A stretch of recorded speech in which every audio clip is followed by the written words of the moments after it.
أعوذ بالله من الشيطان الرجيم. بسم الله الرحمن الرحيم. لا جناح عليكم إن طلقتم النساء ما لم تمسوهن أو تفرضوا لهن فريضة ومتعوهن على الموسع قدره وعلى المقتر قدره متاعا بالمعروف حقا على المحسنين. اگر تم عورتوں کو طلاق دے دو تو جب تک تم نے ان کو مس نہ کیا ہو یا کوئی مہر مقرر نہ کر لیا ہو تب تک تم پر کچھ مطالبہ نہیں ہے، البتہ ان کو ایک جوڑا برتنے کو دے دو، مالدار پر اس کی وسعت کے مطابق اور تنگ دست پر اس کی وسعت کے مطابق دینا لازم ہے۔ شرعی دستور کے مطابق انہیں فائدہ پہنچاؤ، یہ بھلائی کرنے والوں پر واجب ہے۔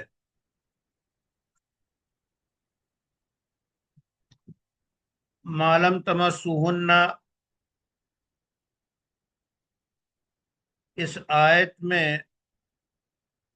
مہر کے چند مسائل کا بیان ہے۔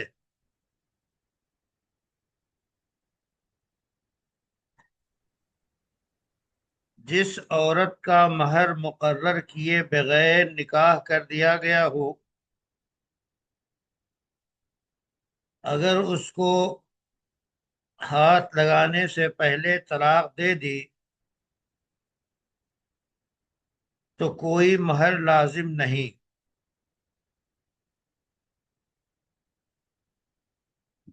اور ہاتھ لگانے سے مراد خلوت ہے، اور خلوت فقہا کی اصطلاح میں خلوت صحیحہ کہلاتی ہے۔ خلوت صحیحہ کا اعتبار ہے، خلوت صحیحہ کا مطلب یہ ہوتا ہے کہ میاں بیوی ایسی ایک جگہ تنہائی میں ہو کہ کوئی رکاوٹ وہاں نہ ہو زوجین کو آپس میں بے تکلف ہونے میں، تو اس خلوت کو خلوت صحیحہ کہتے ہیں۔ اور اس خلوت صحیحہ کو بہت سے احکام میں قائم مقام مان لیتے ہیں کہ ان کے درمیان ازدواجی تعلق قائم ہو چکا ہے۔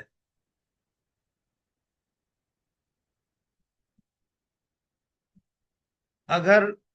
ایسی صورت ہو کہ خلوت صحیحہ ہو گئی ہو یا دونوں میں سے کوئی فوت ہو گیا تو مہر مثل دینا واجب ہے۔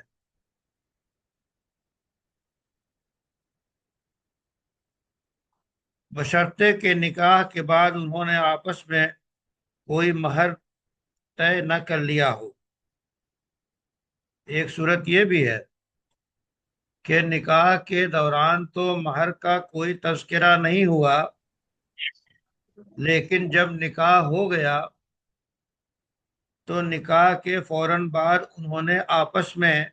مہر طے کر لیا تو اس کا حکم الگ ہوگا، یعنی اب مہر واجب ہوگی۔ اور اگر خلوت صحیحہ سے پہلے طلاق ہو گئی تو ایسی صورت میں ایک جوڑا، اور جوڑے سے مراد خواتین کے جو کپڑے ہوتے ہیں جس میں جمپر ہو، فراق ہو، اسی طرح پائچہ ہو، شلوار ہو، دوپٹہ ہو، یہ پورا سوٹ کہلاتا ہے، تو گویا سوٹ دینا، جوڑا دینا واجب ہوتا ہے۔ یہاں اس آیت میں اسی حکم کو بیان کیا گیا ہے، اور یہ بھی ہو سکتا ہے کہ جوڑے کی جگہ پہ قیمت دے دے، اور اگر جس عورت کا مہر مقرر نہ کیا ہو اور اس کو خلوت صحیحہ سے پہلے طلاق دے دی تو اس کو جوڑا دینا واجب ہے، اور اس کے سوا ہر مطلقہ کے لیے جوڑا دینا مستحب ہے۔ اس کے بعد ایک اور وضاحت فرمائی گئی کہ علی الموسی قدرہ، کہ جو وسعت رکھتا ہے، یعنی مالی حیثیت اس کی اچھی ہے، مالدار ہے، تو اسی حساب سے دینا لازم ہے۔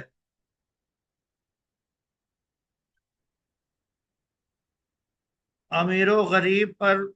ان کی حیثیت کے مطابق جوڑا دینے کا حکم ہے، یعنی اگر مرد و عورت دونوں مالدار ہوں تو جوڑا اعلیٰ درجے کا ہوگا،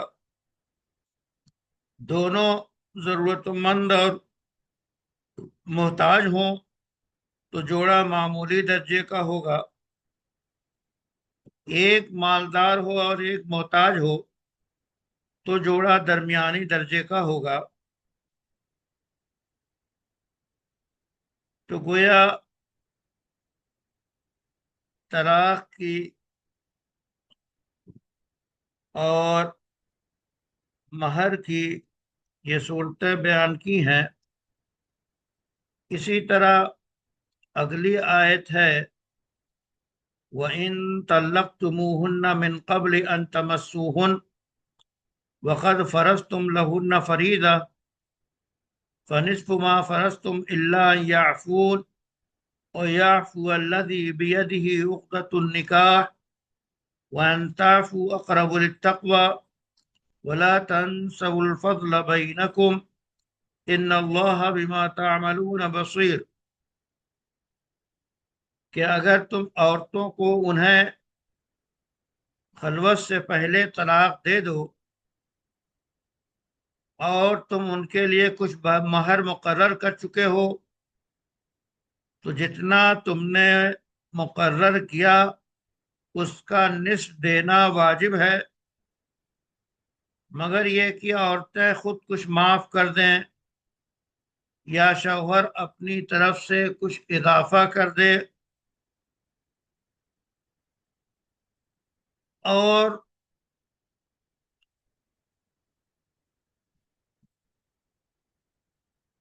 اے مردو تمہارا زیادہ دینا پرہیزگاری کے زیادہ نزدیک ہے، اور آپس میں ایک دوسرے پر احسان کرنا نہ بھولو، بے شک اللہ تعالی تمہارے کام دیکھ رہا ہے۔ دیکھیے یہاں چند مسائل اس میں بیان کیے گئے کہ اگر مہر مقرر ہو، نکاح ہوا، مہر مقرر ہے، اور بیوی کے قریب جائے بغیر، خلوت صحیحہ کے بغیر اسے طلاق دے دی، تو ایسی صورت میں جو مہر طے ہوا ہے اس مہر کا نصف حصہ دینا پڑے گا۔ جیسے 1,00,000 مہر ہے تو 50,000 نصف ہے دینا ہوگا۔ اسی طرح اگر عورت یہ چاہے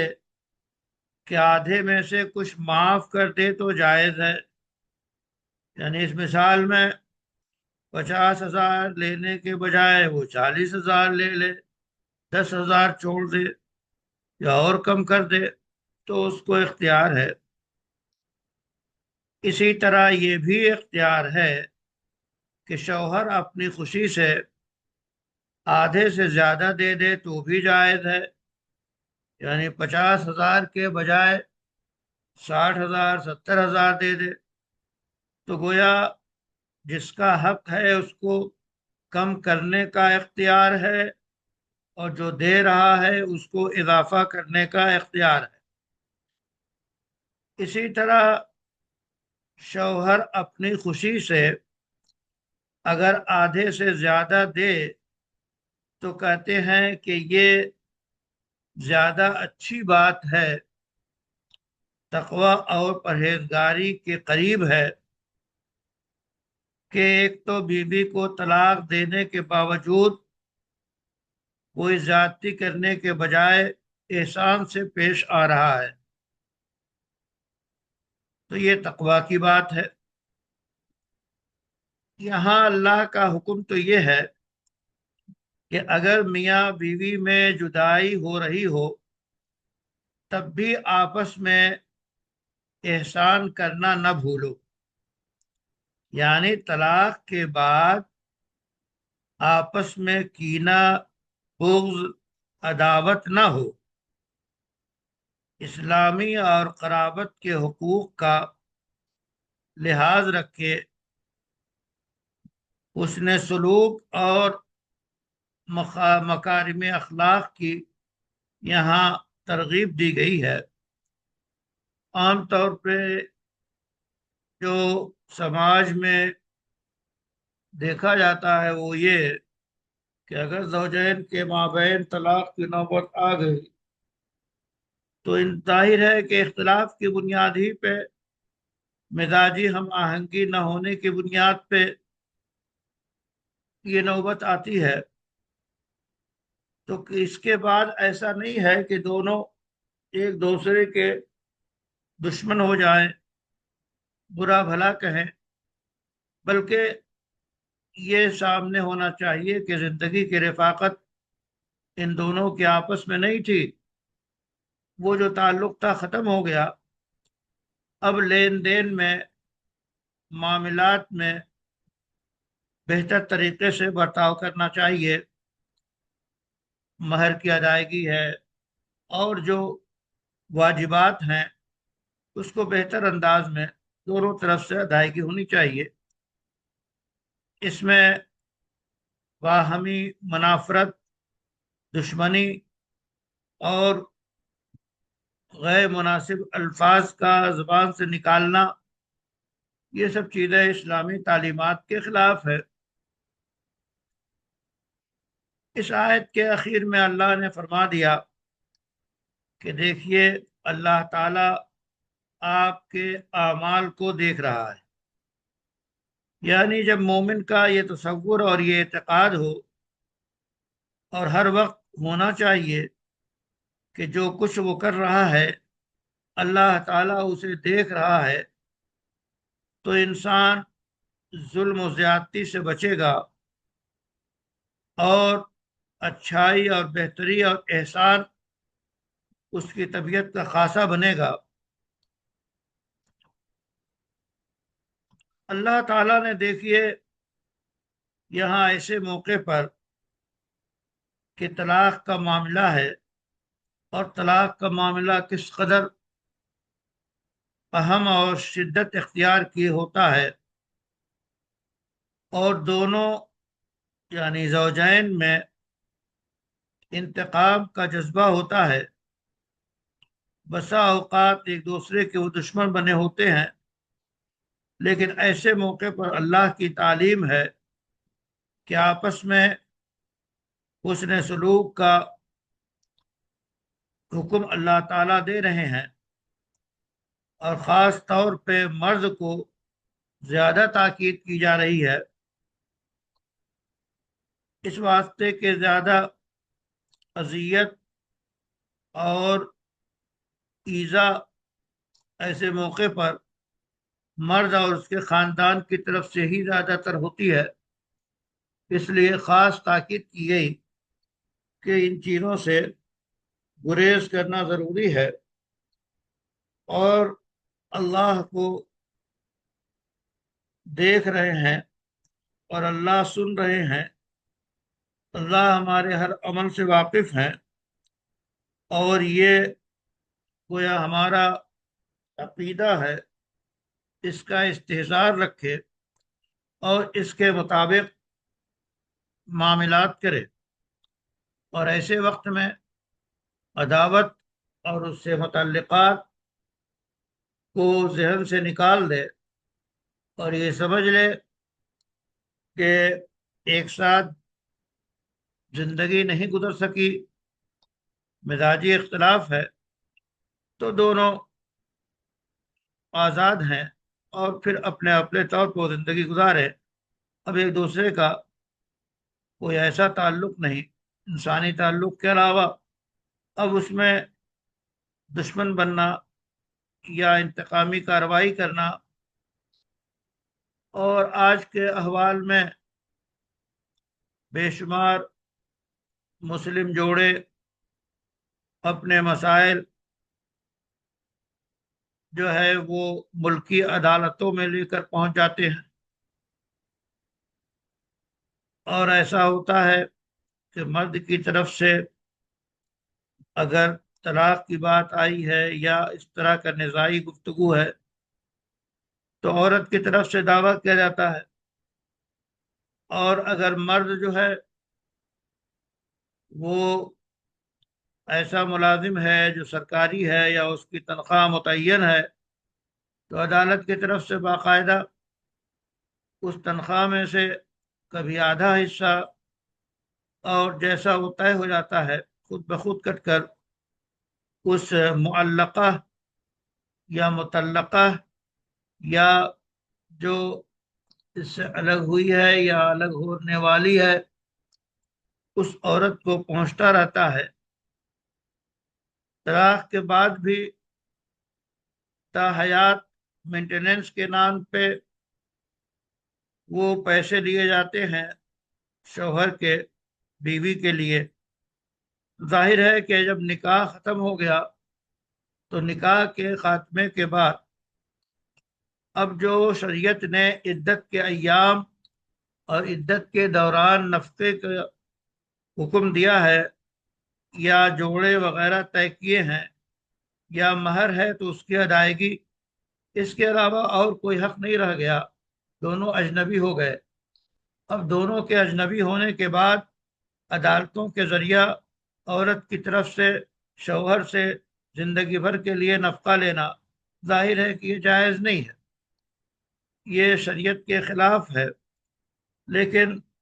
بہت سے مسلم خاندان اور مسلمانوں کی طرف سے مقدمات دائر ہیں، اور ایسا ہو رہا ہے، اور بھی مسائل ہیں۔ اسی لیے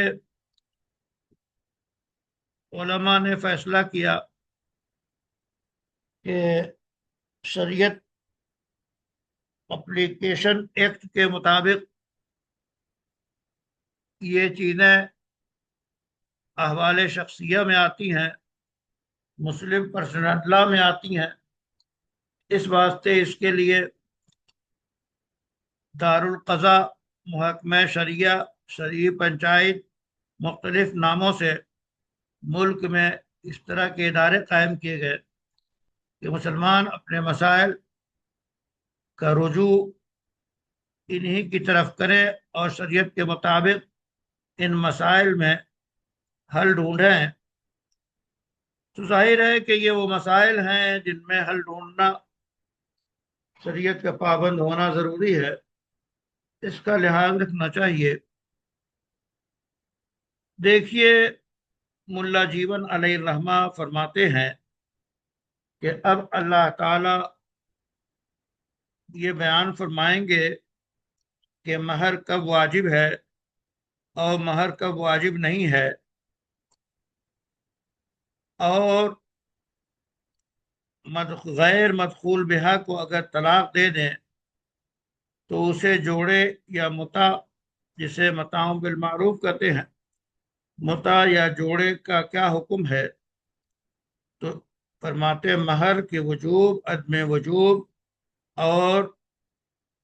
جو ہے غیر مدخول بہا کو طلاق کے بعد اسے متع دینا، یہ احکام اس آیت میں بیان کیے جا رہے ہیں۔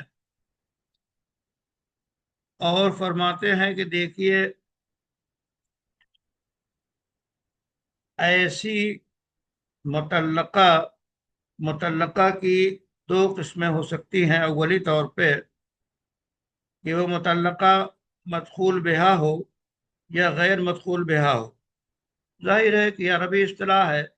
مدخول بہا غیر مدخول بہا، یعنی اردو میں رخصتی ہوئی ہو اور رخصتی نہ ہوئی ہو، اس سے تعبیر کر سکتے ہیں۔ پھر کہتے ہیں کہ ان دونوں میں سے یا تو یہ ہوگا کہ ان کے لیے مہر متعین نہ کیا گیا ہوگا یا مہر متعین کیا گیا ہوگا، یعنی رخصتی ہوئی ہے اور مہر متعین ہے، رخصتی نہیں ہوئی ہے اور مہر متعین ہے، یا مہر دونوں صورتوں میں متعین نہیں ہے۔ تو کہتے ہیں ایسی صورت میں جس کی رخصتی ہو چکی ہو اور اس کے لیے مہر متعین بھی کی گئی ہو عقد نکاح میں، تو اب اگر طلاق دیتا ہے تو ضروری ہے کہ مہر میں، نکاح میں جو مہر کا تذکرہ ہو وہ مکمل مہر ادا کیا جائے۔ ایک شرط اور لگا دی ہے کہ مہر کی کم سے کم مقدار علماء احناف کے نزدیک 10 درہم ہے۔ اگر 10 درہم سے کم مہر طے کیا ہے تو اس مہر کو مکمل کریں گے۔ دوسری صورت یہ ہے کہ مہر طے نہ ہوا ہو، رخصتی میں یا عدم رخصتی میں مہر طے نہ ہوا ہو، یا یہ کہ باقاعدہ عقد نکاح میں اس بات کی صراحت کی ہو کہ مہر نہیں دیں گے، تو ایسی صورت میں اگر رخصتی ہو چکی ہے تو مہر مثل واجب ہوگا، اور اگر 10 درہم سے کم مہر رکھا ہے تو 10 درہم واجب ہوگا۔ اور کہتے ہیں کہ ان تمام صورتوں میں طلاق کے بعد جو ہے وہ متع دینا یعنی جوڑا دینا مستحب ہوگا۔ اس کے بعد کہتے ہیں کہ امام شافعی رحمۃ اللہ علیہ فرماتے ہیں کہ ہر متعلقہ کو متع دینا، جوڑا دینا واجب ہے، اور قاضی بیضاوی کی یہی رائے ہے۔ اسی طرح کہتے ہیں کہ قاضی بیضاوی کی ایک رائے یہ ہے کہ ہر طرح کی متعلقہ کو جوڑا دینا واجب ہے، سوائے اس کے جس کے ساتھ رخصتی نہ ہوئی ہو اور مہر ذکر نہ کیا گیا ہو۔ اس کی صراحت صاحب ہدایہ اور قاضی بیضاوی نے فرمائی ہے۔ ملا جیون علیہ الرحمہ فرماتے ہیں کہ جب یہ تمہیدی گفتگو آپ کے علم میں آ گئی تو یاد رکھیے کہ یہ دونوں آیتیں غیر مدخول بہا کے طلاق کے احکام کے بیان کے لیے ہیں، یعنی جس کی رخصتی نہ ہو اس کو طلاق دے تو اس کا کیا حکم ہے۔ اس میں سے کہتے ہیں پہلی صورت تو یہ ہے کہ مہر کا تذکرہ عقد نکاح میں نہیں ہوا، اور دوسری صورت یہ ہے کہ مہر کا تذکرہ ہوا۔ پہلی صورت میں یعنی اگر مہر کا تذکرہ نہیں ہوا ہے تو اس کی تفصیل اللہ نے اس آیت میں فرمائی، ان طلقتم النساء، اور کہتے ہیں کہ یہ شرط ایسی ہے کہ جزا کا اس میں اس جزا سے مستغنی ہے، یعنی اللہ کا فرمان لا جناح علیکم، یا اللہ کے فرمان او تفریضو، تو یہاں پہ یہ حتیٰ جو ہے کے معنی میں ہے، یا یہ کہ یہاں پہ نون ساقط ہو گیا، جیسا کہ صاحب کشاف صاحب مدارک نے بیان کیا۔ قاضی بیضاوی نے اس میں اضافہ فرمایا کہ یہ صحیح ہے کہ اس میں او کا اضافہ ہو، اور یہ او بمعنی واو ہو، عاطفہ ہو، اور اس کے بعد جو فعل آ رہا ہے وہ فعل منفی ہے، اور نون کا لم کے کلمے کی وجہ سے ساقط ہونا ہے، تو اس سے پتہ چلتا ہے کہ نفی عام ہونے کا فائدہ یہ کلام دے رہا ہے۔ اور کہتے ہیں کہ لا جناح علیکم، یعنی تمہارے اوپر کوئی حرج نہیں ہے جو تم نے اپنے اوپر مہر کو واجب کر لیا۔ اور کہتے ہیں کہ اس کی تائید اللہ کے فرمان فنصف ما فرضتم، کہ جو تم نے اپنے ذمے مہر لے لیا، یعنی مطلب یہ ہے کہ مہر اسی وقت واجب ہوگا، اس وقت مہر واجب نہیں ہوگا اگر تم نے طلاق دے دی رخصتی سے پہلے، الا یہ کہ تم نے مہر مقرر کیا ہو یا مہر مقرر نہ کیا ہو۔ یعنی ان دونوں صورتوں میں جسے طلاق دی ہے اس کے ساتھ رخصتی نہیں ہوئی، تو مہر کا تذکرہ کیا یا نہیں کیا، مہر کا تذکرہ نہیں کیا، یا یہ کہ جس کے ساتھ نکاح ہوا ہے رخصتی ہو گئی، تو ایسی صورت میں طلاق دیا تو جتنا مہر اس نے تذکرہ کیا، جو مہر متعین کیا، وہ مہر اس کے ذمہ واجب ہوگا، یا اگر مہر کا ذکر نہیں ہے تو مہر مثل واجب ہوگا، یا بعض صورتوں میں 10 درہم واجب ہوگا، اگر 10 درہم سے کم مہر رکھا ہے تو 10 درہم واجب ہوگا، اور اگر رخصتی نہیں ہوئی ہے اور اس کے لیے مہر متعین کیا ہے تو مہر کا نصف حصہ اسے ملے گا۔ یہ تمام تفصیلات فقہی کتب میں موجود ہے، اور کہتے ہیں کہ اس عبارت کا ظاہر یہ بتاتا ہے کہ اگر رخصتی نہیں ہوئی ہے تو مہر واجب نہیں ہے، اور اگر رخصتی ہو گئی ہے تو مہر واجب ہے۔ اس کے بعد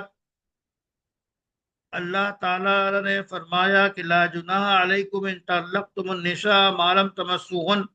او تفرضوا لهن فریضا، یہ ظاہر ہے کہ عطف ہے اور اس سے عموم کا فائدہ حاصل ہوتا ہے،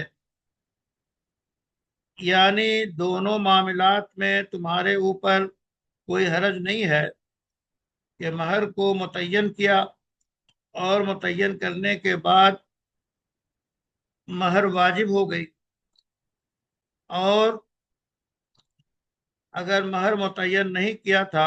تو اس کا حکم الگ سے بتایا گیا۔ تو ان تمام تفصیل میں جو گفتگو کر کے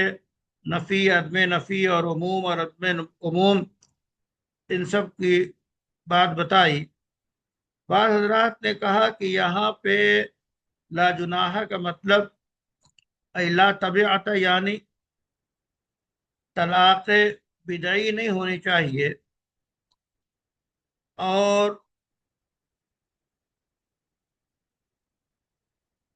کہتے ہیں نکاح یا نکاح کے فوراً بعد رخصتی سے پہلے طلاق دے دینا، اس سلسلے میں سب سے پہلی بات تو یہ کہ رسول اللہ صلی اللہ علیہ وسلم طلاق کے سلسلے میں کافی تاکید فرماتے تھے اور ممانعت فرماتے تھے۔ اس سے لوگوں نے یہ سمجھا کہ کہیں ایسا نہ ہو کہ طلاق دینا جائز ہی نہ ہو، تو قرآن نے بتا دیا کہ مذکورہ صورتوں میں جو احوال ایسے ہو جائے جو طلاق کے متقاضی ہوں تو وہ بھی ایک ضرورت ہے،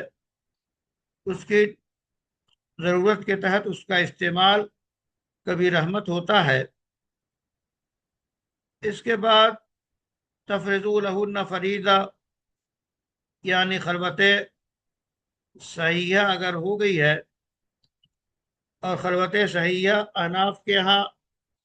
نفس جو ہے ازدواجی عمل کے نتیجے میں ہوتا ہے،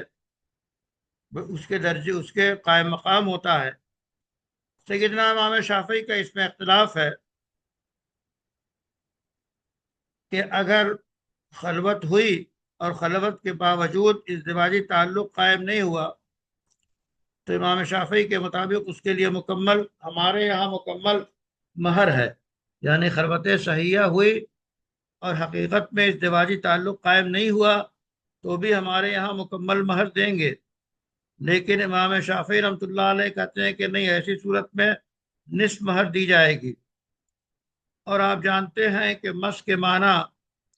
لغت میں مس بالید، ہاتھ سے چھونا، در حقیقت یہ مجازی معنی ازدواجی تعلق کے قائم کرنا، یہ مجازی معنی مراد ہے، اور مجاز یہاں متعین ہے۔ اسی طرح مفسرین نے کہا کہ معلم تمسوہن کی تشریح مفسرین کرتے ہیں معلم تجامعوہن۔ اس کے بعد ایک بات یہ بھی ہے کہ یہ تعلق یا تو حقیقتاً ہو یا حکماً ہو، یعنی ازدواجی تعلق کا قائم ہونا یا ازدواجی تعلق کا نام یا تو حقیقتاً ہو یا حکماً ہو۔ کہتے ہیں کہ اسی لیے خلوت صحیحہ کو ہم اس کی جگہ پہ مانتے ہیں، اور ایسی صورت میں اگر خلوت صحیحہ ہو گئی تو پھر مکمل مہر واجب ہوگا۔ صاحب ہدایہ نے بھی یہی تفصیلات بیان کی ہیں،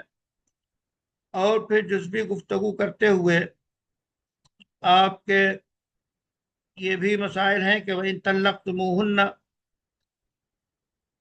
من قبل ان تمسوهن، کہتے ہیں کہ اس آیت میں ایسا لگتا ہے کہ زوج نے اپنے اختیار سے اس معاملے کو ختم کر دیا ہے تو زوج ہی کو ذمہ دار بنایا گیا ہے، لیکن شرط یہ ہے کہ یہ رخصتی سے پہلے ہو۔ اس واسطے کہ خلوت صحیحہ اگر پائی جائے تو پھر اس کا حکم وہی ہوگا